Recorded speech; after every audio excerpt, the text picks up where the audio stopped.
lecture. It's a real pleasure to be working with you again today. To those I haven't spoken with before, my name is Jeremy Curdy. I'm an educator with Duke Corporate Education, part of Duke University, which is one of America's leading universities.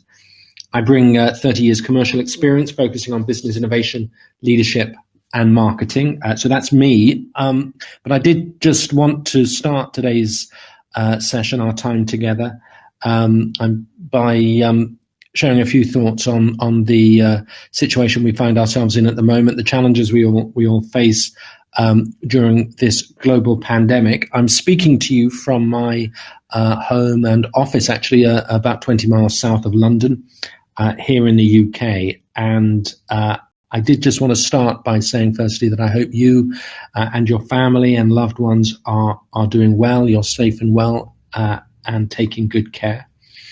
I did also want to encourage you to see our current troubles perhaps as an opportunity. And it did dawn on me specifically that it's an opportunity, opportunity is perhaps the wrong word, but there are similarities for sure between the skills of a product manager and the kind of mindset and skills which will get us through the lockdown. They are skills, things like resilience, the ability to connect with people, patience, thoughtfulness, inventiveness, and leadership, reaching out to people and just helping where you can. That's what I think we need to be doing more of during these difficult times that we find ourselves in lockdown. They're also, I believe, the skills of a great product manager as well, things like resilience, patience, thoughtfulness, inventiveness, leadership. And crucially, what we're going to explore today is connection with people and doing that through user research. So that was one thought I wanted to share. I may have mentioned before the need to remember head, heart, and health. That's crucially important, I think. Remember to look after head, by which I mean stimulation, engagement. That's obviously, hopefully, what's going to happen in the next hour, maybe hour and a half on our webinar today. But reviewing, planning, learning, reflecting, organizing, all of those things are great to do in a way that gives us intellectual stimulation. And I think that's really important. Look after your heart, by which I mean your soul, actually, your connection with people. We are social animals, and it's really important to stay connected with people and to be mindful and to remember what we're grateful for. Gratitude is a great virtue, a great place to go in these troubled times. What are you grateful for at the moment? And then health. Look after physical health, of course, exercise, and take care of yourselves. So I wanted to mention all of that. I did just want to share one other comment. The Queen Elizabeth II, spoke to the people of the United Kingdom last night. It was the 75th anniversary of the end of the war in Europe yesterday, and as part of that commemoration, the Queen broadcast to the nation yesterday. She said a line. I wanted to share it with you. It seems as relevant to us here in the UK as it is to people in India and I think around the world. And her comments were, "Our streets aren't empty. They're filled with the love we have for each other." And I just thought that was a lovely phrase and just a really important point to remember. Our streets aren't empty. They're filled with the love we share for each other. Okay, enough reflecting on where we are. Let's focus on user research, which is the focus for today. We started actually with an introduction to product management. Last time we looked at understanding the market. Today, introduction to user research. And one theme that really underpins this is a need for a deep understanding of and an empathy with our customers. And of course, the deeper that connection, the deeper that understanding is, then the better the outcome for you, your customers, and your product and business as well. And as always, as Sankalp, I think, mentioned, do please raise any comments or questions or doubts in the doubt section of the platform. I will be pausing through the webinar today, and I'll be dipping into that, and I look forward to seeing your questions and comments there. Okay, today's agenda is, an introduction to begin with, followed by a look at the purpose of customer research, a deeper dive specifically into one technique, ethnographic research, which is, we believe, hugely significant, valuable, and then frameworks for observation and data collection is the next section. Techniques for interviewing are really valuable and important, and so too is customer empathy mapping. And as I say, Q&A hopefully throughout. Just a quick recap from last time. We looked at the last lecture at targeting, at product positioning, and at frameworks for understanding the market. And for example, we shared the 5 C's framework for key market factors. 5 C's, well, I'm hoping you can remember them now. They are, I'm going to pause for a second, just as you recount them in your mind. They are company, collaborators, customers, competitors, and context, the 5 C's. A great insight into the drivers of success, like the company, the collaborators we work with, but also some of the risks in terms of perhaps the context, certainly competitors. But of those market factors, the one that I think is the most significant, without doubt, is customers, and developing that customer understanding is our focus today. Okay. The purpose of customer research. Let's be absolutely clear about why. Jeremy, hi. Sorry to interrupt you. There's some noise in the background is what the learner is saying, and they are not able to hear your voice clearly. I am able to hear it, not very clearly, but yeah, I'm able to hear it. It's not that it's very distorted. Guys, any issues now that you guys are facing? Okay, now it's perfect. Okay. I'm hoping it's better now, Sankalp. I'm hoping move my machine a little closer to me. No, I am able to hear you well, but I was just checking it's working when Jeremy is speaking. That is cool. So there are learners who are able to join. Able to hear you, so we can continue. Thank you. Yeah. That's fine. I'm gonna just for a moment turn my video on and start presenting as well, and welcome everybody. And maybe my computer will behave a little bit better if it has the video on. I'm not sure my video helps, I have to say, but it may help you anyway. And hopefully you can still hear. Sankalp, tell me again if there's a problem during today's lecture. If there's any kind of problem, give me a shout. Sure, I'll tell you, Jeremy. Appreciate it. Thank you. So let's focus on the purpose of customer research. And it is, of course, to generate insights, genuine, valuable, original insights. There are several methods for achieving this, and they include interviewing, of course, observation, which is where ethnography comes in, and empathy mapping. And then this then enables us, as a result, to map the customer journey, which is really important. What customers do pre-use, what they do during or before they decide to buy, when and as they decide to buy, as they decide to use, as they begin using the product, and then thereafter, what their behavior is like. So it's really good to understand not only the buying process for the customer, but actually what they do with the product and how they integrate it into whatever they're doing. Insights, purpose of customer research, clearly. So what is an insight? An insight is a remarkable realization that you could leverage to better respond to a design challenge. I'll say that again. An insight is a remarkable, distinctive, differentiated realization that you can leverage to better respond to a design challenge.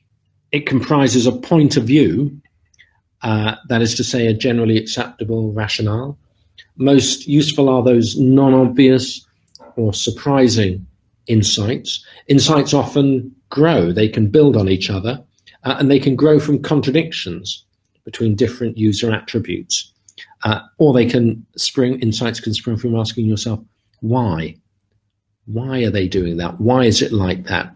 Or why or why not when you notice strange behavior? A remarkable realization. Okay, So how do we get insights? Well, they are the crux of a design problem or solution.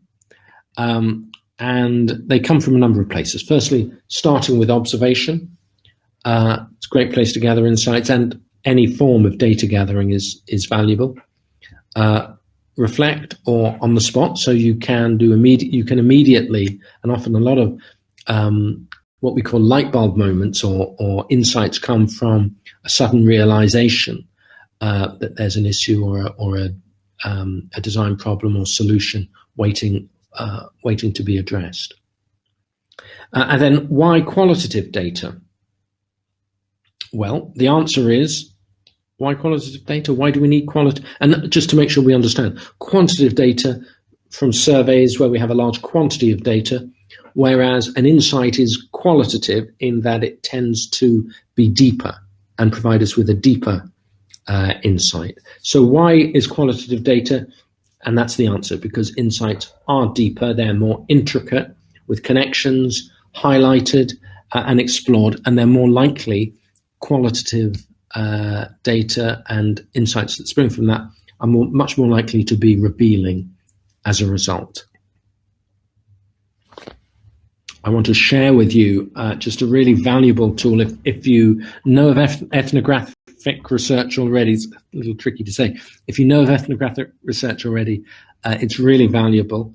It's a vital way to develop that qualitative data. And let me just define it for you. Well, ethnographic research is qualitative, it's multisensory, it's carried out in the field. Crucial, and here's the definition. Ethnographic research drives insight, which allows companies to develop products that are curated to real and specific learning needs. Let me give that to you again. Ethnographic research drives insight, which allows companies to develop products that are curated to real and specific customer needs. And as we see there, we have two young men clearly in need of an umbrella or a hat, but with a specific need, for sure. Okay, so why do we do field research? And the answer to that is to gain empathy and insights.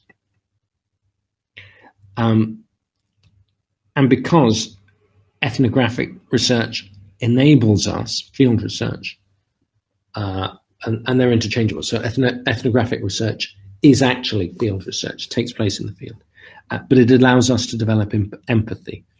And that's that more qualitative, deeper, more intricate, three-dimensional understanding that we don't get from surveys or data or quantitative research.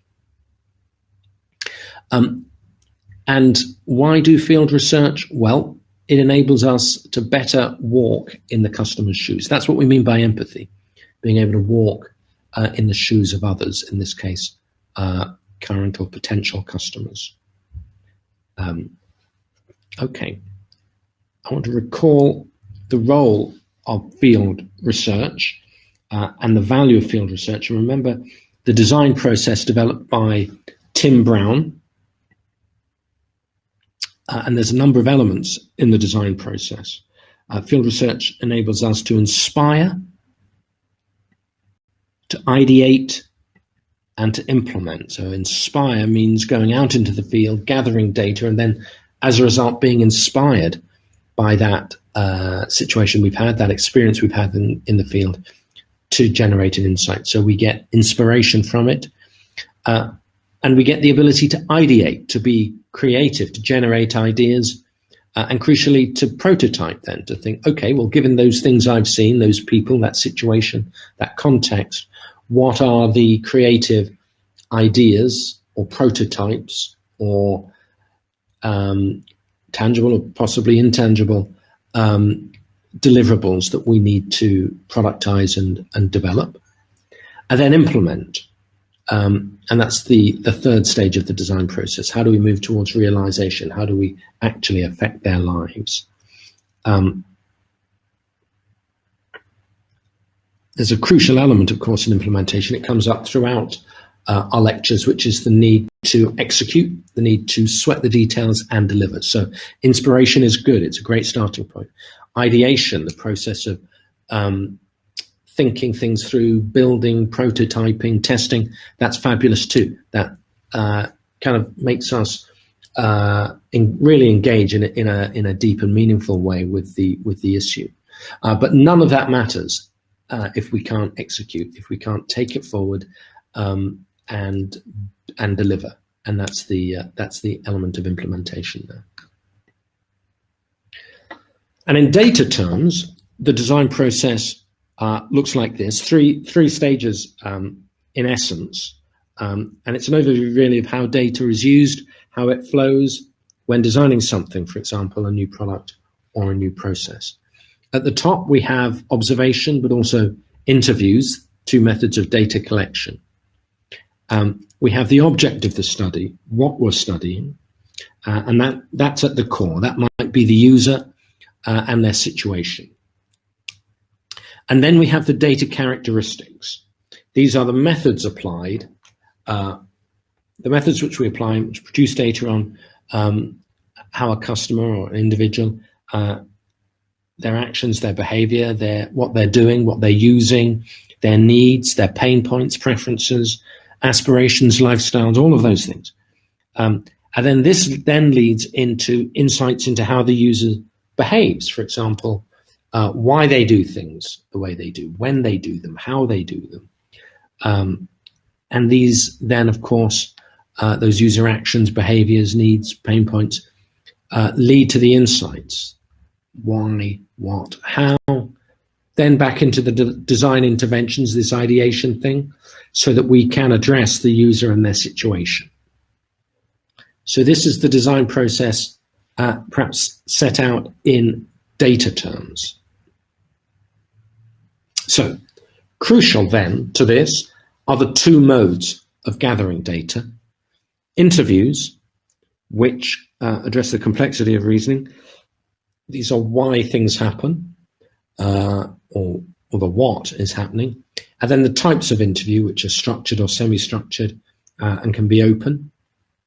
So interviews and observations, which capture the complexity of a situation or process, and also illustrate specifically what's happening and how it happens, the process, but also why. Interviews and observations. This is a lovely image, street kids using a computer for the first time. I love this image. And what's fascinating to me is the expressions, not just what they're doing, but I guess how those kids are feeling about using a computer for the first time when you're a street kid. And this isn't typically part of your experience. And I mean, there's all manner of emotion there. Kid in the blue shirt looks intrigued. I think that's a look of wonder, perhaps, on his face, a look of joy on the face of the little girl in the red top there, smiling. She's either enjoying it or succeeding with it, or perhaps she's feeling a sense of empowerment or control. Intense concentration. I'm seeing smiles. I'm seeing concentration. I'm seeing fascination, really.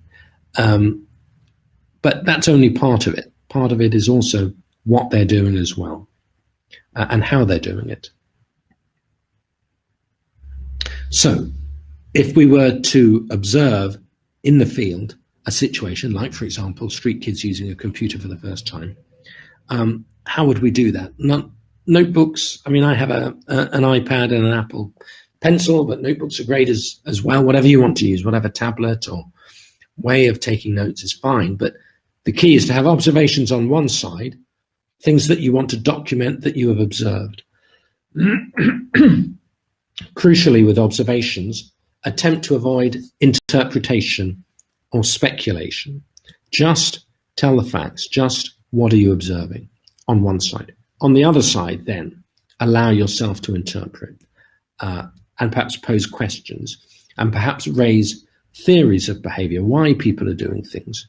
That can be done either in the moment or after the fieldwork in a reflective period. Crucially, we can also understand how that process works. But I think what's important is not to cloud observation with interpretation. We need to observe as deeply and richly as we can, and not interfere with that. Otherwise, we might miss some important points. So a really rich, deep, thorough process of observation, followed by reflection, and not conflating the two. And, a framework of observation. These are perhaps things to look out for when observing. And these are lived practices, the way we live, the way we operate and work. Things that, breakdowns. Users might be unable to accomplish tasks the way they were intended. The host or the host, there may be different ways of things falling apart. So what are the lived practices? What are the breakdowns? And then what are the improvisations? How are we getting through those breakdowns? How are the people we're observing coping and improvising to succeed? An understanding of that, the lived practices, the breakdowns and the improvisations will reveal users' needs, their concerns, their aspirations, and also intangibles, things like confidence or connectedness, relationships, those kind of things can also be revealed as well.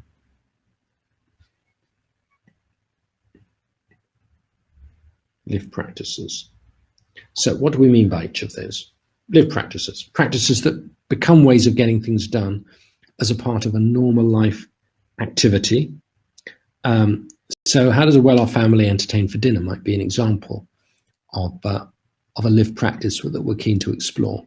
A breakdown is when somebody, as we've just said, is unable to accomplish tasks the way that was intended. And clearly the host can't serve if the host has to stay at the table. That's a breakdown. So the improvisation, by which we mean trying to do things in a different way, but in this case by necessity, host may have to give as orders to a server at each interval, at each time. And of course, these reveal the user's needs, concerns, and aspirations.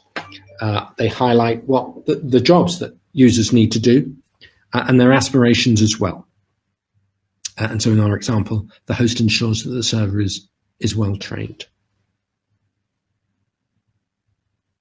Excellent. Okay. So let's look at the what, how, and why method. This is a framework for observation. And it's great to understand what people are doing, the action they're taking, what job tasks they're trying to accomplish, how they're doing it, and again, the process they follow to complete a task. So asking them to kind of speak out loud. So what are you doing now? Okay, so now what are you doing? What goes through your mind as you do that? Get them to describe it. And then why they're doing it. And take risks to interpret why, make educated guesses. But also this can be supplemented with interviews. Asking why really matters because it enables you to uncover deeper meanings. That's why asking why is so critical. So we go back to the what, how, why method with the street kids using the computer for the first time. What are they doing? They're experimenting with computers. They perhaps have no prior encounter or familiarity with technology. How they're doing it, and they're learning by doing. They're experimenting. And why they're doing it. And that's perhaps out of a sense of youthful curiosity and a desire to learn. And just even from something as straightforward as a photograph, we can learn so much. But crucially, that why question uncovers a deeper meaning. Okay, so let's apply that. Empathy maps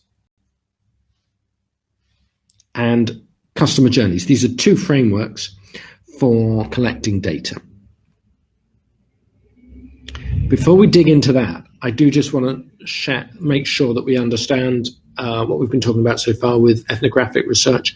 And my question is, are there any doubts or questions? I will just what will I do? Let me just check and review that.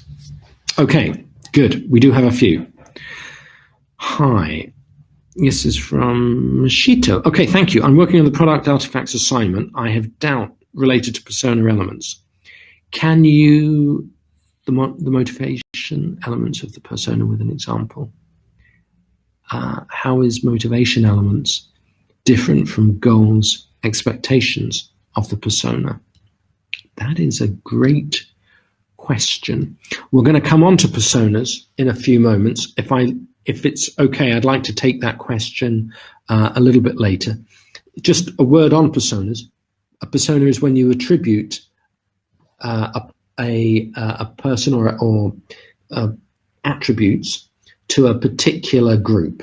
So that's what we mean by organizing a persona. Can the motivation, and I can provide an example of that in a moment. So certainly I'll be coming on to that shortly. Can we discuss user research for business-to-business scenarios? Yes, certainly. Well, okay, I thank you for that comment. Everything that we've discussed so far, and particularly ethnographic research, is valuable for business-to-business scenarios. But we can talk about that for sure, and I can keep that in mind. Thank you for that. Does ethnographic research help companies to be global? I think it absolutely does. I would say that's one of the top advantages of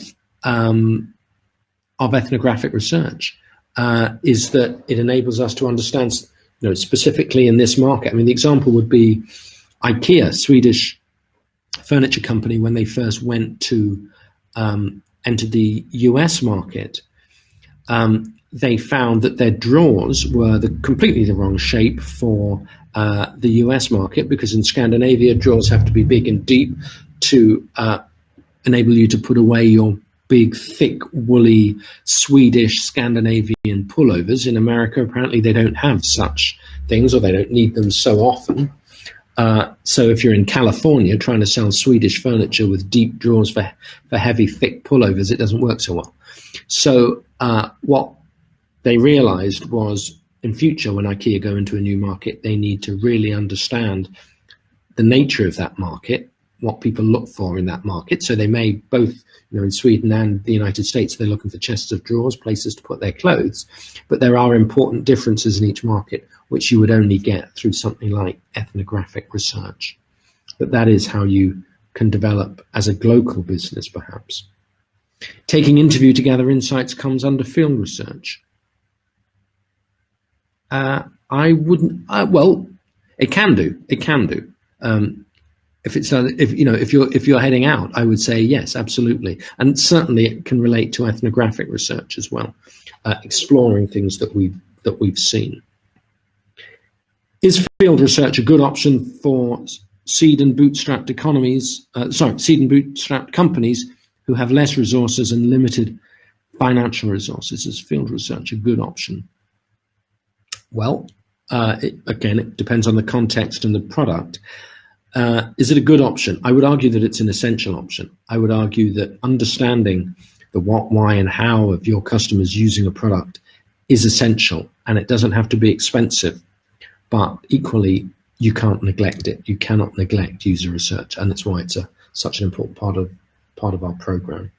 Is it a good option? I would say yes. I mean, you have to be inventive to keep costs down, perhaps, but it is important.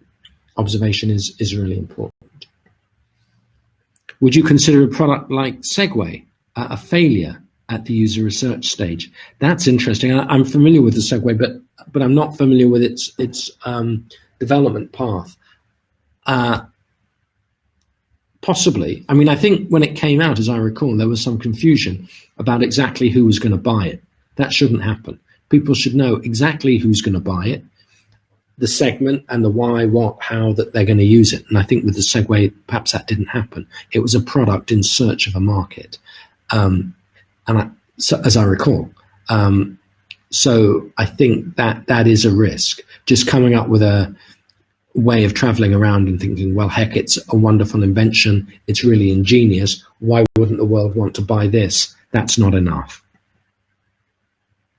Apart from getting delighted, how does emotions of our subjects help us during observations? I think it's really important to understand emotions. So things like frustration or satisfaction or irritation or, I mean, it depends on the product. Perhaps if we think of business to business products, the delight, I mean, even with business to business products, we're still selling to individuals. So I always think the ability of one colleague to say to another colleague, this works really well, I'm really excited or pleased or looking forward to this situation, this product, this thing. In other words, to develop an advocate, that's really valuable too. So emotions, understanding customers' emotions, either consumers or business emotion, but the emotions apparent within businesses can be really important too. Can I give one more simpler example of frameworks of observations? I can, and I'm going to come on to that as well, different frameworks for observing. But I think the why, what, how questions are valuable, and ethnographic research provides a great way of doing that. I think one example might be coffee shops, seeing how people work in a coffee shop. And of course, you don't just go to a coffee shop to drink coffee. Heck, I could drink coffee at home. Why do people go to coffee shops? And it's the mistake, if you run a coffee shop, is thinking it's all about the coffee. I mean, you need decent coffee, you need an exciting product, but that product isn't just a warm, wet drink. A product is the ambiance, it's the sense of prestige or not, the atmosphere, the vibe you get there. It's things like comfort. How are you seated? How noisy is it? How well lit is it? Do people work there? Can people socialize there? What's going on? And other things as well, like food, internet, all the rest of it. So to think that a coffee shop is just about coffee, which you might do if you were planning a coffee shop and never visiting one. If you visit a coffee shop, you pretty soon understand it isn't just about the coffee. So that's why a framework can be so valuable. I hope that answers that question. And then how is ethnographic research different to contextual inquiry? Contextual inquiry is very similar. I think ethnographic research is understanding how people are using something in a specific context, for sure. I think it goes a little bit broader than contextual inquiry because it does handle things like emotion, but also pain points and processes and the how and the mechanics of what's going on. Whereas contextual inquiry just looks, my understanding is, just looks at the specific moment or context. So ethnographic research is deeper or richer. Wow. You have great questions. Thank you for that. I am going to get back to the presentation now. Thank you for your comments. Okay, empathy maps. So frameworks for collecting data, empathy maps, and customer journeys. Simply frameworks for collecting qualitative data along certain dimensions to ensure that you've extracted the richness of the user's experience with your observation. So what do we mean by an empathy map? Well, these can be used for reflection or brainstorming, and crucially, there are 4 quadrants. What does somebody think and feel? What really counts to them? What are their major preoccupations? What are their worries and aspirations? What does the person see? What's their environment, their friends, their connection? What are they encountering? What does the market offer? What does the individual say and do? So that's about their attitude in public, their appearance, and of course their behavior towards others as well. And then what does the person hear? What are friends saying? What is the boss saying? Perhaps what are influencers saying? So this is a great example of an empathy map. And I want to share with you from Stanford University's D School, their design school, an empathy map, their view of empathy mapping. And why use an empathy map? How to use an empathy map? Okay, so why use an empathy map? Firstly, to help you synthesize your observation and to draw out unexpected insights. It's really important to highlight what the user says, the words they use, what they do, their actions and behaviors, and what they think and feel, their beliefs and also their emotions. And that enables us to build empathy as it relates to users' needs and their pains.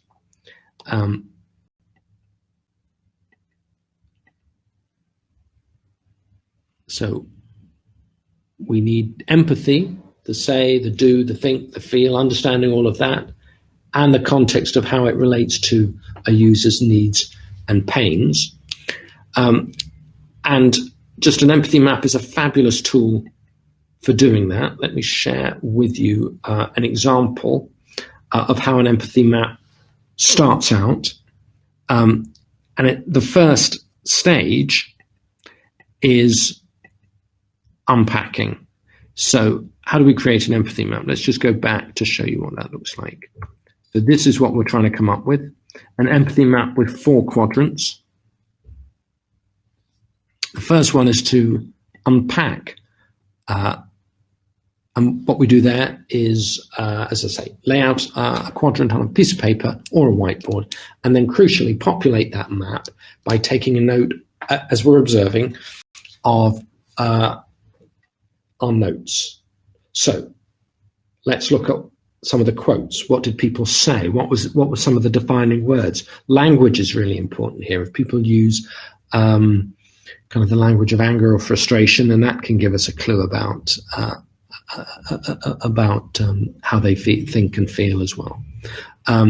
So language is important, what they're saying is important, and then what they do, what actions and behaviors are we noticing? What might the user be thinking would be the third area, and what are they feeling? What emotions are they feeling? So first, unpack, create a four quadrant chart and unpack the say, do, think, and feel elements. And we do that on one side, and on the other side, we identify needs. These are human, as we say here, emotional or physical necessities. They help define the design challenge, and they're often verbs. They're activities and desires. So I want to understand, I want to travel, I want to exercise, I want to think, I want to, whatever it is, activities and desires. Not nouns, not solutions, crucially. So what are the needs? Write them down on the side of the empathy map. And then insights. What is an insight? We've had this definition before. An insight is a remarkable realization that you could leverage to better respond to a design challenge. Insights often grow from contradictions between 2 user attributes, either within a quadrant or from 2 different quadrants, or from asking yourself why when you notice strange behavior. So write down potential insights on the side of your empathy map. One way to identify the seeds of insights is to capture those tensions and contradictions. Yeah? So just to be clear, we have unpacked it. We've looked at say, do, think, and feel. Next stage is identifying needs, human, emotional, or physical needs. And then what are the insights? What are the contradictions that might exist between them? We have an example here. I'm not sure it's the best example, but it's about Laura, a teenager, perhaps an American, going to summer camp. And her needs are around use and usability as she prepares to go. So there are products that she doesn't want to depend on the camp nurse for. So these might be, Band-Aids or Tylenol or, different products she doesn't want to depend on the nurse for at camp. So she wants to take with her. But there are also fun products that she can share with people that she's going to be at summer camp with. So that might be sweets or games or things she can share, books, whatever it is, toys. And then things that are easy to pack for an overnight canoeing trip, because perhaps that's part of her itinerary as well. So what are her needs? Things she doesn't want to rely on the camp nurse for, things that she wants to use to have fun, things that might help her look cool, frankly, in front of her peers, things she needs to have, things she wants to take as well for an overnight trip. So that's all around use and usability. Needs may also have a deeper meaning. So, for example, she might want to help save the world. So she needs things that are environmentally responsible, perhaps, but not in a nerdy way. She wants to get away from her parents sometimes, so she has a need for independence as well, and a way to connect, as I just mentioned, way to connect with friends and be a social maven, perhaps, connecting with people really well. So that speaks to the need for prestige or coolness that teenagers going to summer camp might have the world over. Yeah, so that's an empathy map that starts with the practical use and usability, but then develops into the needs which have a deeper meaning. Yeah, developing empathy there. Okay, I think we have our first poll. Yes. Poll number 1, Sankalp, could you help please launch the poll, which, do we have it there? The poll has been launched. Poll has been launched. Okay, let me wait for the poll to be completed, and I'm also going to look at the doubt section as well.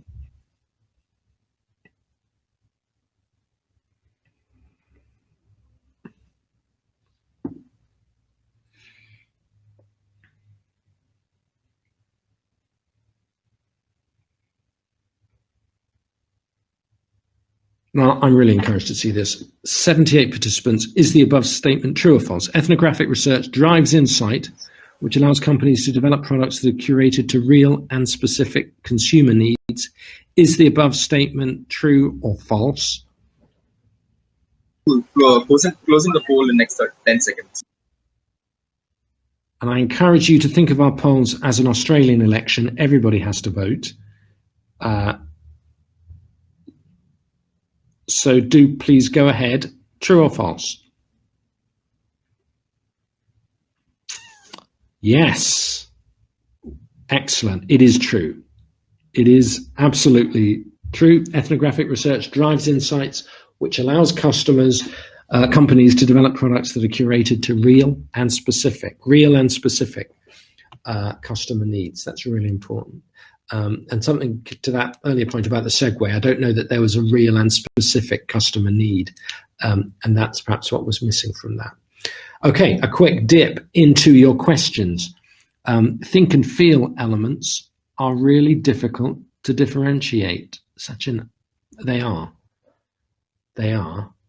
I think it's a difference, isn't it, between head and heart, and that can be different. It depends on the level of commitment or passion or emotion invested in something often.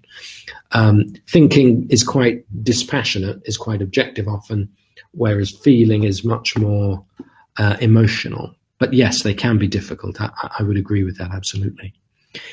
Perhaps a related comment, how can we figure out the thoughts and emotions experienced by the subject in an empathy map? Because as an outsider, we have little insight into what's inside someone's mind and their heart. I think that's absolutely right. Except, do you remember that picture we saw earlier of the street kids using technology for the first time? I think we could see just on the faces of those street kids looks of wonder, looks of joy, looks of concentration. I think there's an awful lot we can see just by looking at a still photo of somebody's face. I think if you're observing somebody real time, or if you're interacting with them and you're asking them, what are you thinking at the moment, or how do you feel about that? And then I think that can help as well. I think the short answer is be clear about what you're observing. Don't try and interpret it first. get down all the observations as thoroughly as you possibly can, and then reflect on what that interpretation is. That would be the best way to focus on thoughts and emotions. But it is difficult. It does require effort. I have to say, though, the payoff, if you do that well, is you will have genuine insights which no competitors will have. It will give your product a real edge. It really is hugely valuable for that reason. So I would persist with it. Ethnographic research is useful for products which will be used across countries. Yes, absolutely it is. Clearly it depends on the product. If it's a business-to-business context, if it's consultancy services or legal services you're buying that might be used across boundaries, then it's good to understand, when it would be used, why it would be used, how people feel about it, what they're really wanting. Is it ease of use? Is it greater control? Is it attentiveness? What are some of the things that people might be looking for? Even with a business to business or a business selling legal services, you can still look for things like those emotions I just mentioned: attentiveness, service, lack of frustration, ease of use, those kind of things. But yes, absolutely, it can be used across countries, and not every national culture is hugely or significantly different to another national culture. They can be, and it depends on the product. But selling legal services in Sweden or Denmark are broadly similar. Selling pullovers in Sweden and the United States is surprisingly different. So that's where it can be useful. In the observation framework, why are they doing it explains the motivation of the person. Absolutely, I would agree with that. Isn't an empathy map almost similar to user persona creation, as in we are capturing goals, needs, motivations, etc.? And should we include the demographics of a person in an empathy map? I love that. Yes, it is very similar to user persona creation, firstly. Thank you for that comment. And should we include demographics? I think that would be really interesting, wouldn't it? That would be an extra layer. So on those observations of the street kids, what are their ages, for example? And are there changes in ages between, the looks of wonder or frustration or control or learning or whatever it is? So demographics is valuable as well. Yeah. We have a few more. I'm going to take one more. I'll carry on with the presentation and then I'll come back. How do we validate the insights derived out of an empathy map? Good. Well, I'm going to leave questions there. I'll come back to the others, so I will answer them. But that question of how do we validate the insights that we get is something I want to share with you now. Interviews. Interviews would be the way that we validate the insights that we have. That's a image, by the way, of a great movie, a Seth Rogen, pretty outrageous movie actually, Seth Rogen film, which is hilarious. But I want to make a point about interviewing, which is firstly, the mindset you have when you interview needs to be positive, it needs to be constructive. Crucially, it needs to be open, and ideally, user interviews often start with open-ended questions. Tell me about your day, or what things do you struggle with when in this service? Then follow up with probing questions when interesting points come up. So please tell me in more detail, or can you give me an example? Interesting points are followed, and then validation is sought with other interviews or triangulation. So crucially, don't rely on one interview or two or three interviews. You do need to hear points come up time and again, or maybe there's a good point, but there's a caveat, an exception to that point. Number of interviews will help you understand that. I want to share a story, a personal story, about the importance of open questions and open-ended questions. And it's actually about my mother and my older brother. I have a brother who's 3 years older than me. And my mother lived for a while in the United States, and until a few years ago, about 3 or 4 years ago, she came back to the United Kingdom to live, and she lives near to my older brother. And she confided in me one day that she was having trouble chatting to my older brother. It was difficult for her. And I said, well, why? And she said, well, I keep asking him questions, and he doesn't answer them. So I said, what questions are you asking? She said, well, I said, did you have a nice day? And he said, yes. And I said, are you busy at work? And he said, yes. And I said, are you going away on holiday this year? And he said, no. He doesn't really open up. So I said to her, Mum, the problem, I think, is that you're asking closed questions.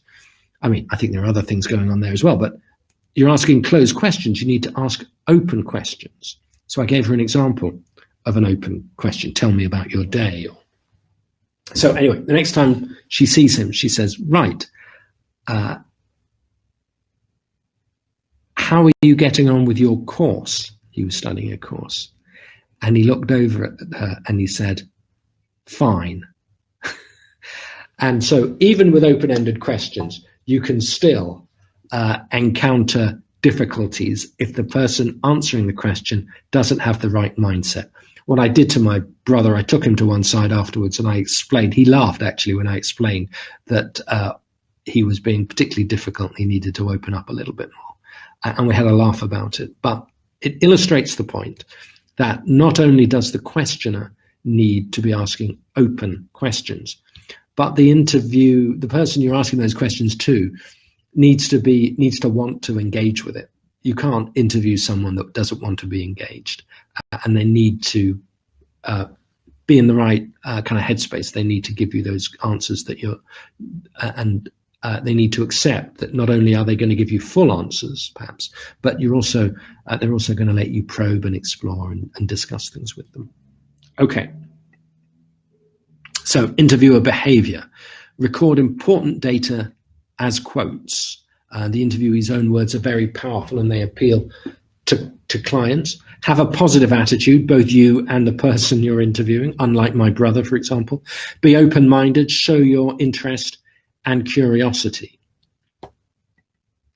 Adopt a fresh mindset. I would certainly have a beginner's mind, an inquiring mind. Be prepared to unlearn as well, I think, is also important. Manners are important. Politeness, of course. Be a good listener.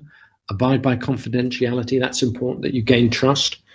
Follow up as a matter of courtesy. Check on the time available that the interviewee has.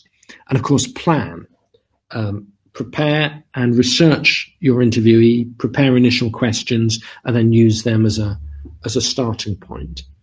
And of course, quotes, and coming back to that first point, interviews generally, quotes in particular, can be a great rallying point for the business. Focusing on that insight can be hugely powerful, and it can be hugely influential too. So if you make a point and somebody disagrees with you, if you can point to person or people that made that point as well, and they're potential customers or they're involved in the product in some way, then that's hugely valuable too. Do's and don'ts of interviewing. Well, do probe deeper.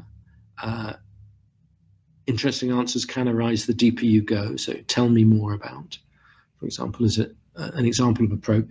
Do ask why a lot, and do try other methods. So, narrative description is a great way of doing that. Can you walk me through that? Or can you describe how you felt or why you did that?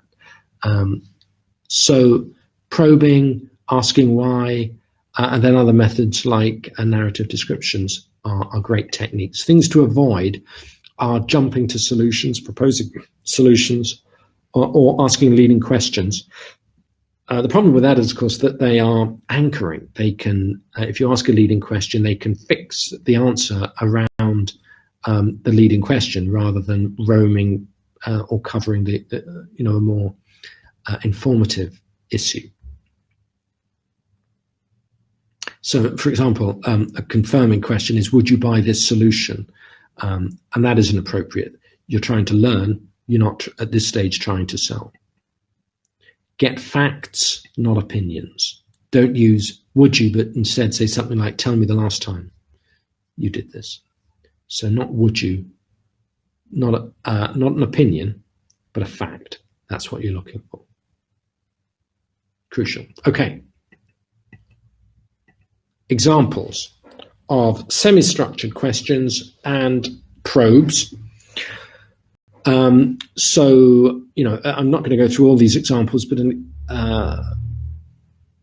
if we're, for example, questioning a respondent about their work, what are your feelings about your work? Might be a semi-structured question. And then you can go into a probe around that, or another semi-structured question might be, could you describe to me one of your typical working days? Could you tell me what positive, negative impacts your work has had on your life? So these are focused and semi-structured, but crucially they require a follow-up. They require a probe. Probes are really interesting, actually. Different types of probe, detail-oriented probes. So when did that happen, or who was involved? Elaboration probes are really great as well. So tell me more about that, or why exactly did you feel that way? So you're kind of digging deeper a little bit. Clarification probes are useful, so you need to make sure you're understanding and you're clear about what you're hearing.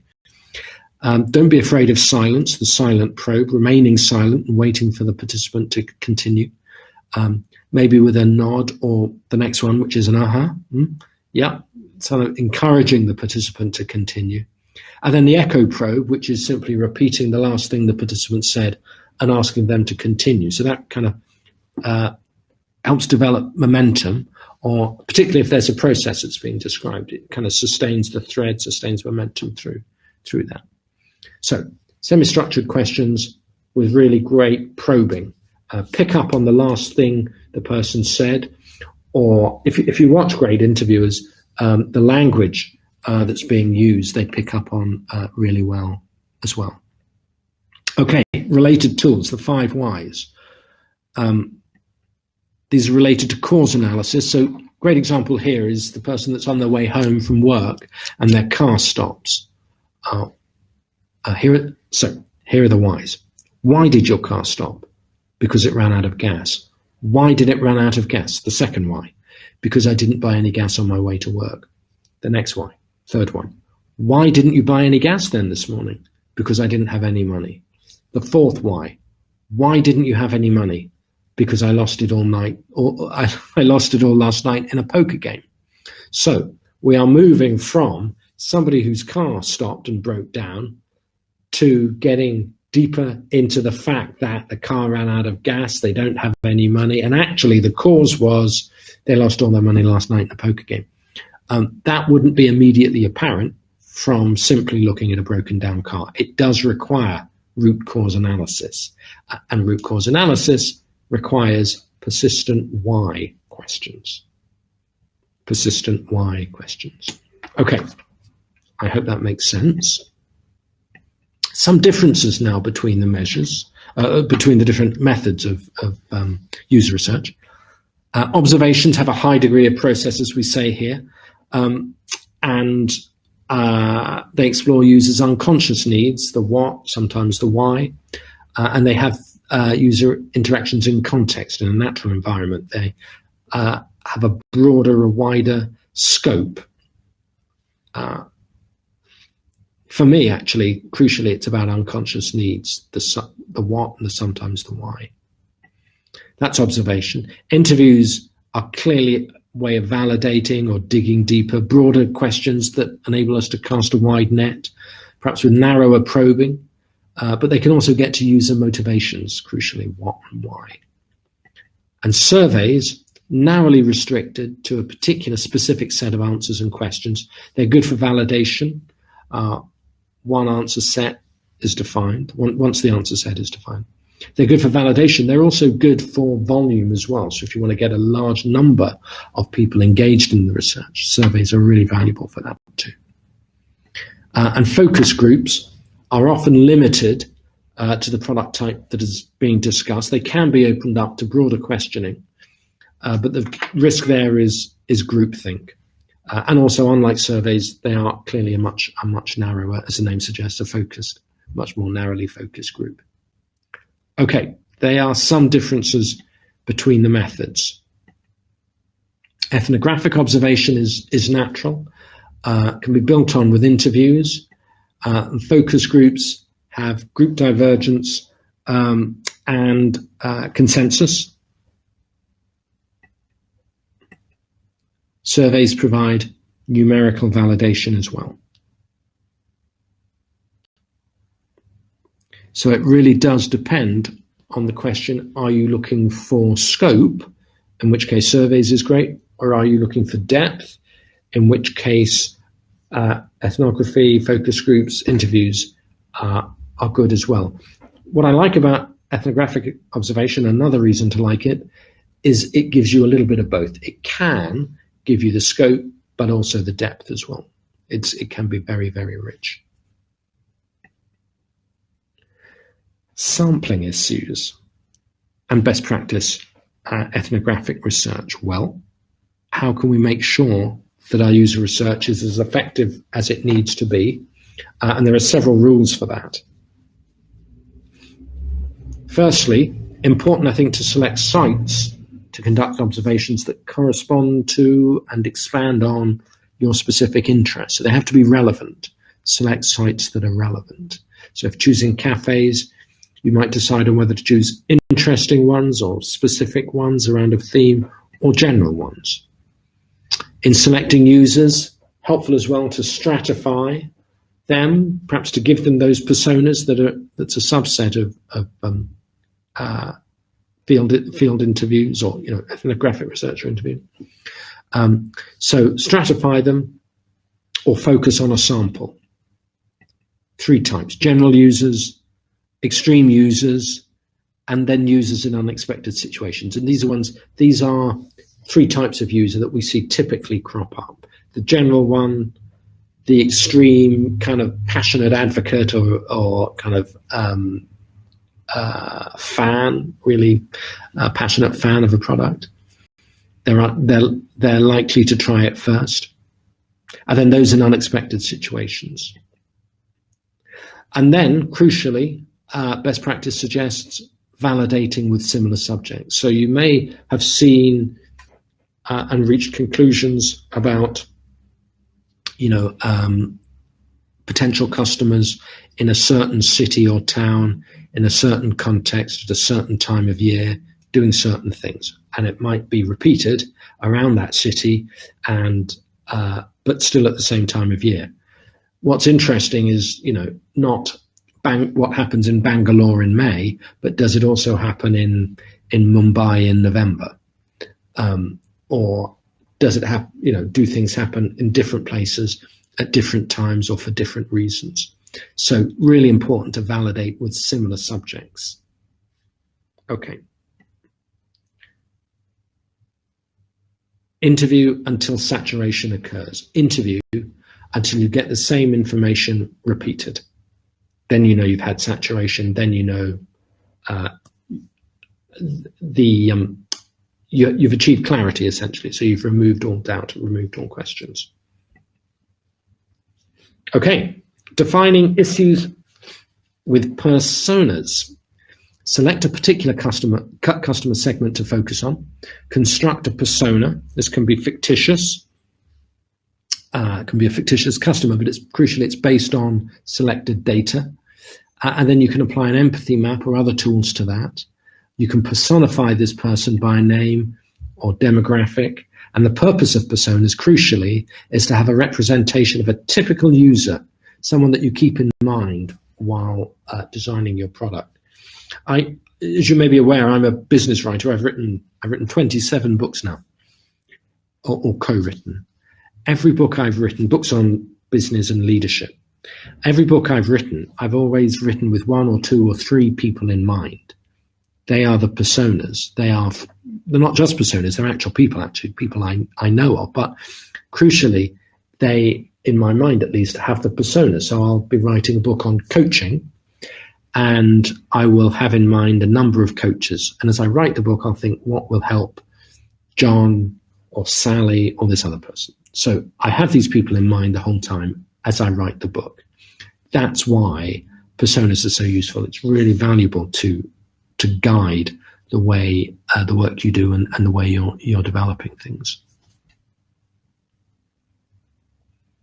I have an example. I can share another example of a persona. It's happened a few years ago with Club Med, who they found that over 40% of their customers were dissatisfied, and that dissatisfaction was linked to customers going on holiday with Club Med, which was a travel agency, a holiday company, and they were being recommended, or they were allowed to choose activities on their holidays which they weren't enjoying, which weren't right for their needs. So, for example, a family would choose a resort that was designed for single people, or a couple wanting to perhaps have a romantic holiday were going somewhere that was empty, or that didn't have any of the things that appeal to them. So what Club Med did was investigate exactly who their customers were and what they expected, what they wanted when they went on holiday. And they then came up with 5 personas. They came up with tubes, people that like to be comfortable and with their family. Celebrators, people that like to party. I think Epicureans was another group, people that are going away for luxury or fine dining or a high level of comfort. Cultivated guests was one group, people who like culture and like exploring the country, the place that they're visiting, its culture, its history, its charms. And then activists, people who want to get in shape and exercise when they're on holiday. They developed these 5 personas, and then allowed their customers to select, to choose which persona most or best suited them, and then they could pull from the resorts and the activities that best suited them. And that meant their customers were much happier. They were getting to choose the holiday they wanted, not just a great, beautiful, hot, warm, different holiday, but specifically, what are you looking for on holiday, and let us give it to you. So defining users with personas is hugely valuable. Okay, customer journey mapping. And I'm going to just share and we're getting, I want to take some of your questions, so we're going to do this quite quickly. An example of a visit to Amazon.com to look for books on design. And that journey, that customer journey through Amazon.com can be classified by moments, by what we're doing, what we're thinking, our emotions, and our goals. And what's really important is to look for transitions, to look for pain points, and interactions with the web pages. So when you go on to Amazon.com and you're looking for books on design thinking, for example, what you do is you link to the website Amazon.com. You're anticipating success. You don't really have any feelings. It's a routine search you're doing, and the goal is to search for books. And then that is the screen that greets you. So you go to Amazon.com. It's their homepage, essentially. You arrive on the landing page. You're looking for information. You're assessing it. You're thinking, interesting titles. Let me see what's new. All right. And you're thinking, I can't get these movies through Amazon in Singapore, let's say.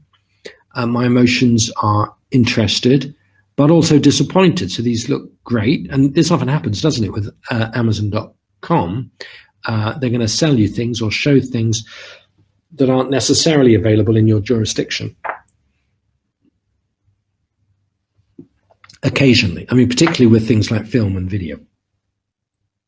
The goal is to go to the next page, the next destination. When you go there, you explore the landing page, you scroll down further, you encounter the Super Mario Maker game title. So its design is what you've put into the search, but it's giving you a specific game title. You're thinking, well, There's nothing interesting, but hang on a sec. Super Mario Maker, what's that? You're intrigued. That's the emotion you're feeling. And then, although you're interested in design, you have a parallel interest in games, which you follow, and which, of course, is related to design. The next one is to read product information so you can learn, validate your beliefs. Read through different sections of the Mario Creator game. You might be thinking, well, it's a kind of a Mario game, but actually not what I need. I better go back to my business of looking for a design book. You have a sense of confirmation, you're at ease with the knowledge, and then you plan to explore, your goal is plan to explore more later perhaps, but your goal for now is books on design. You explore the product. Can you see what's happening here? As we get deeper and deeper, we have things like parallel interests emerging, distractions emerging, our brains go off in different directions. Crucially, we might feel emotions, for example. The longer we look, the more exhausted we might feel, or a sense of defeat or frustration. A sense of eternal optimism, certainly what I feel on Amazon.com. The next thing I find will be useful. Oh, no, it isn't. Oh, well, maybe the next one will. So constantly optimistic and various degrees, various shades of disappointment often as you search for more information. But crucially, you're reading the whole time. There's a fabulous technique that's been developed now, which is particularly good for retailers, including online retailers, but particularly for physical retailers. Where do people's eyes go? So there's a technology that monitors where people's pupils are moving around in a shop. What do they look at? And then, crucially, putting things on shelves at different heights, different colors, different fonts, which will attract attention, or which will not only move you, but move your vision, move your eyeballs through the retail experience. So if you're in retail, that can be a crucial part. It happens online as well. So an intriguing development. But it shows, I hope I'm getting the point across, that what people do, how they think, their emotions and goals are all interlinked. And what's crucial is to understand that journey that they're making until ultimately they're sated. They might perhaps read comments on a review. They think, this is a great review. Also good enough to stop here. This is the last comment. Looks a bit inane. It's time to return to the books. You feel more educated about what you're looking for. You've had enough of the game search. You return to the book search. You retread your path. You move back 2 clicks. You're thinking, yep, this is better. You're happier. You have anticipatory emotions. This is going to work out really well. And you're back to the original search of looking for books. You go back to the landing page, scan the screen, find new content, proceed to the search properly. Get the books you need. Okay. Return to the first landing page, scan content, and stop. And that first landing page, of course, is crucial then, isn't it? That can shoot you down the game route, the distraction, or this distraction, but good always to come back to that. Okay. Let us pause there before we take questions. Which of the following is not a customer research method? Sankalp, can you help us launch the poll, please? It's launched, Jeremy. Thank you.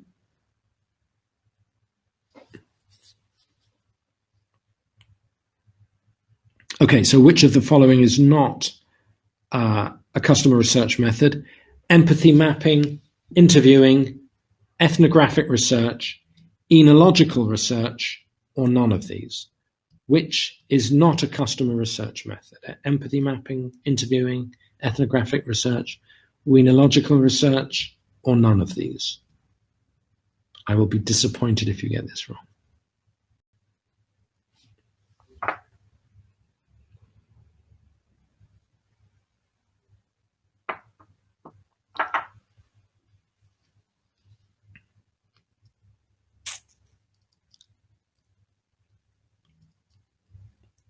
Okay.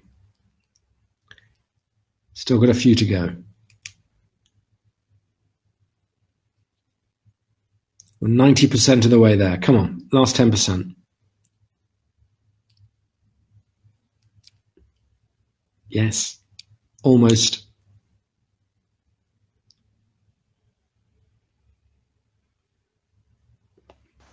And they stopped. Okay. Cool. How many responses do we have?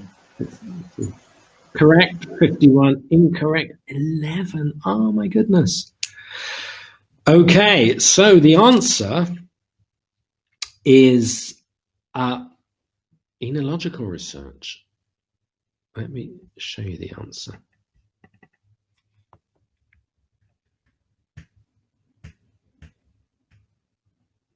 Who knows what enological research is? It's wine research. This is not a customer research method. Empathy mapping is, interviewing is, ethnographic research absolutely is. Enological research, understanding wine, is not a customer research method. Okay, that is our webinar for today. What I'd like to do now, I think, is, because you are such a great group, such a lively and interactive group, is take some of your questions. So if you have questions, do please post them now. Let me in the doubt section, and I'm just going to have a look at your comments. How do we validate the insights derived out of an empathy map? And I think there's several ways of doing that, and that is crucially through interviewing, through a deeper process of validation. So interviews will be one way. Focus groups might be another way, or quantitative surveys could be another way of doing that. How much field research or ethnographic research is required before developing the product? I mean, what is the benchmark that could guide at this point that we must stop the ethnographic research? I think the word is saturation. I think when you're not getting any new comments, when you're not getting any new, or what I mean by new is different comments from the research, when you're not learning anything new, that's when you stop. So you think, do you know what? We've done this so thoroughly and so many times, we know it inside out, there's nothing new for us to learn, then that would probably be the point, the saturation point. Great question. Thank you for asking that. How can user research help in creating and developing a product or service based on WhatsApp or using WhatsApp as WhatsApp? How can users, that's a lovely, yeah, I like that a lot. How can user research help in creating and developing a product or service? I'd flip that the other way around. I think there's surely an app that needs to be developed along the lines of WhatsApp for user research. Something that's engaging, something that perhaps invites comment. But I love the idea there of technology. Yeah, I mean, essentially, that's what we're suggesting, isn't it? What you're suggesting, or not? I think it's a lovely question. I'm not sure I know the answer, but for sure, using technology for user research is important. WhatsApp is a great app, hugely popular app that can be used for user research. I wonder if there's a more specific version of WhatsApp that can be used for user research. If there isn't, perhaps someone on this call could invent one, because I think there'd be a need for it among people like us, among product managers, if nobody else. Okay. During validation, what are the best practices to use for triangulation? Whom to include to triangulate? Well, that depends a little bit on the issue that you're trying to triangulate, where you're trying to, what you're trying to achieve. And it's a point about clarity or confirmation or what's happening there. So the method you choose should be dictated by the goal, by what you're trying to achieve. All of the tools I've mentioned can be useful, but it does rather depend on the context. But I would say one thing I found really useful, whether it's a consumer environment or a business environment, is a quote that just repeated, the same concept, but quoted several times, can just be hugely, hugely valuable. Do you advise creating or preparing a set of questions or a questionnaire before actually conducting an interview? Because I think many times, based on the interaction response of the interview can go in a completely different direction than you prepared, and you have to ask questions on the fly. Should we consider the audience in mind before conducting the interview? Pratik, thank you for that. Absolutely, of course, of course. I mean, I would always go in with a set of questions, and but I wouldn't go in with too many. I would think, what are the 5 or at most 8 questions I need answered? I'd keep them the same for each interview. But you're absolutely right. You do have to probe and go deeper and ask additional questions on the fly and go wherever the interviewee takes you. So I think you should do both. I think you should follow that and probe and get all of those insights. But then it does help to come back to your original set of questions. But that means, of course, you can't have a lot of pre-prepared questions because it would take too long. So 5, maybe 8, but be prepared, as you say, to go where the interviewee takes you. Great point. Thank you. What is the benefit in knowing the root cause for any product? I mean, your example of a car breakdown, what helped us in knowing he lost money at a poker game? Well, okay, sorry if that wasn't a perfect example, but the value of that, or the reason that example is useful, is it's just an example of understanding an issue that's arisen may have an utterly different cause to something that you would never have uncovered otherwise. So just by observing the car, observing and even lifting up the hood and seeing that it had run out of petrol, none of that is going to get you to the root cause, is it? So the point was the 5 whys. Constantly asking why will develop a deeper insight, I think. So the answer to the question, what is the benefit in knowing the root cause? The benefit is deeper insight. Remember, an insight is a relevant, differentiated insight, piece of information that can be used that we can use to develop customer solution. Let me give you that quote again, that definition again. Absolutely critical. Yeah, an insight which allows companies to develop products that are curated to real and specific customer needs. An insight that allows companies to develop products that are curated, linked to real and specific company needs. And that's why root cause analysis, the 5 whys, is really important. Gosh, we've still got a few more to go. Are there structured and unstructured ethnographic research methods? I would say that all ethnographic research methods have an element of structure. So let's understand what we need to try and achieve. But then an element of going with whatever the experience is showing us.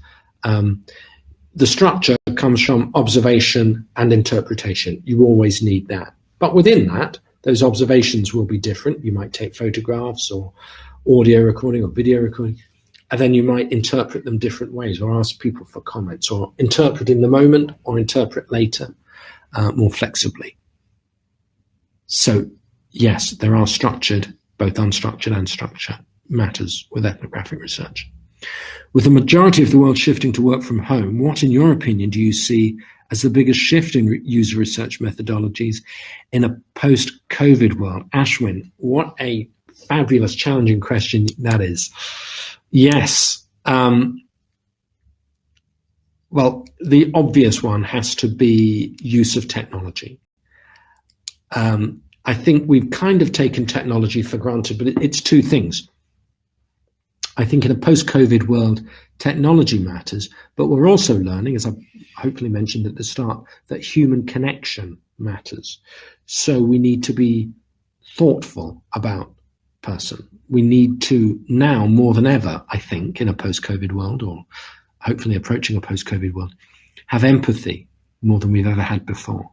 So we need, and this is really a comment on the development of product management in general, we've always and increasingly relied on technology. And I worry that in recent years, that human connection has been overshadowed by technology. What's happening in a post-COVID world is technology is now being used, hopefully through WhatsApp and other applications, but being used to reinforce that empathy and that human connection. So the biggest shift in user research methodologies, I think, is going to be that user research has a higher profile, that understanding and more deeply understanding people is more important than ever, and people are concerned, and issues of emotion and fear and trepidation, all of those things, frustration maybe, are more important than ever before. So I think that's really coming forward. Technology is in service of us and empathy and our thoughts, feelings, needs. It's in service of those. It isn't an outcome in itself. I think that's one of the outcomes of a post-COVID world, perhaps. But feel free to disagree. Are results of some ethnographic research in native language and foreign language like English different with the same subjects? Wow, that is interesting. I would encourage you to read the work of Noam Chomsky, who I think, as I recall, highlights the fact that language affects the way we think. So I think you may have a great point there. The language in which you do the research can affect the outcome of the research, absolutely. I think for uniformity, particularly for large businesses or for international businesses, certainly conducting the research in English, just because it's universal. I say that not because I'm English, but because it's a universal language. I think that can be valuable. That having been said, why not, if you're focusing on, even if you're a global business, but you're focusing on the market in India, then Hindi or an Indian language, using that language would be, I think, might be more relevant if you're focusing on trying to get deeply into the needs of that specific market.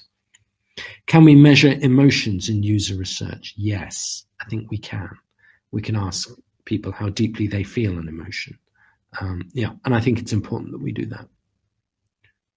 What would be an ideal set of questions that need to be prepared for an interview without it getting too long for the user to be bored? It really depends on what we're investigating.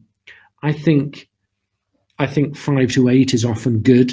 Big, deep, rich, open questions that you can probe and explore. I think if you're getting north of 10, maybe 15, I know Gallup, I think, use 12 typically. North of 15, you've got a bit of a problem. You're risking overload there.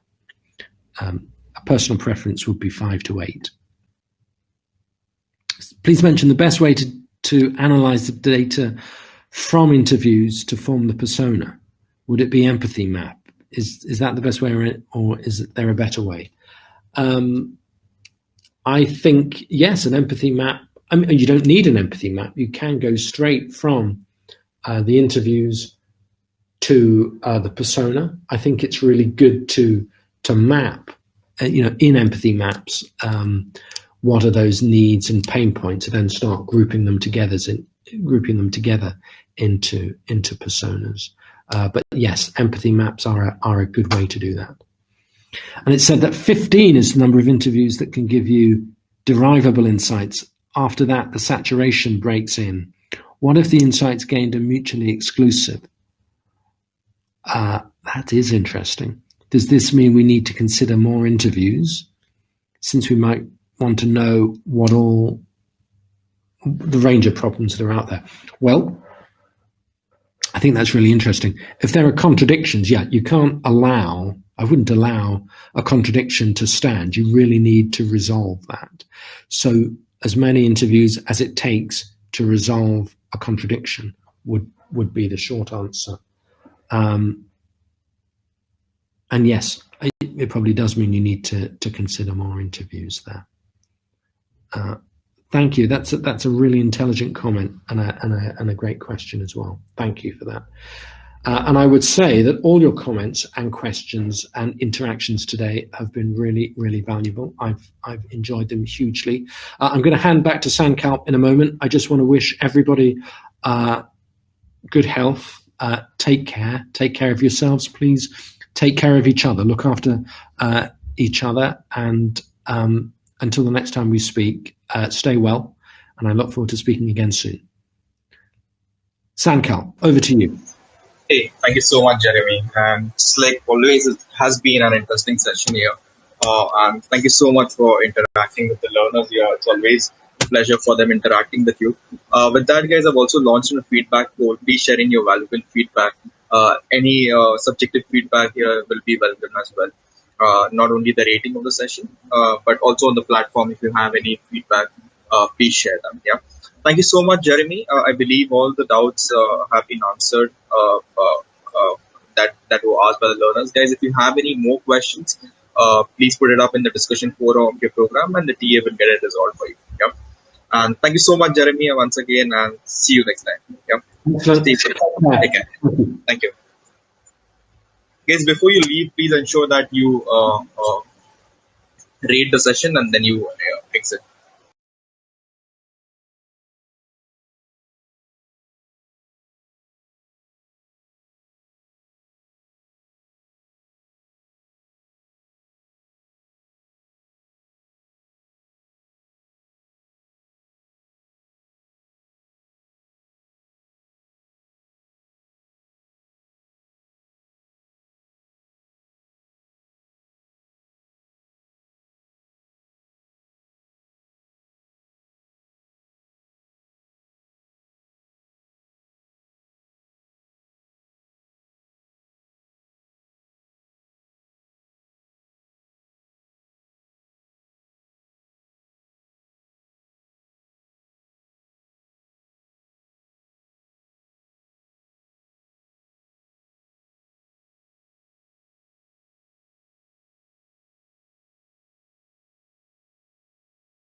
Thank you, guys. Stay safe.